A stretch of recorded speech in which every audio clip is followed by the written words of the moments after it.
How often we read without fully understanding or paying attention.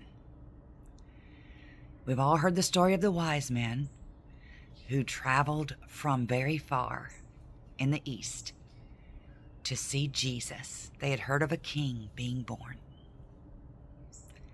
And it says that they came to worship the child, not the baby.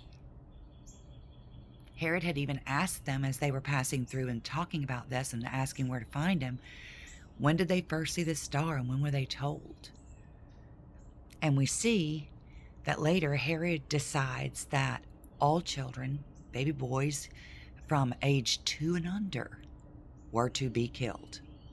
So that means that Jesus was around 2 years old when the wise men came and worshiped him and brought him gifts. They brought him gold, frankincense, and myrrh. When we stop to think about what those things symbolize in the Bible, gold often symbolizes royalty, and incense often symbolizes divinity. Jesus is our king, and he is divine. Myrrh often symbolizes death. They used it when people died to preserve the bodies and help with the stench of a dead body. And if you think about how Christ died on the cross for our sins, wow. And then if we look at how Joseph and Mary were not wealthy, they were poor.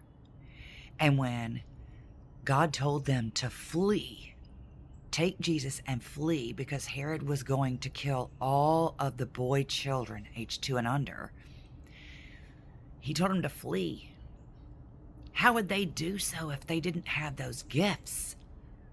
They needed money and things that were of value in order to barter or sell, to have a place to stay on their journey, to be able to get things whenever they got there that, provide for their needs. God is always in control. He has a plan, and he uses every situation ultimately for his good and to carry out his purpose.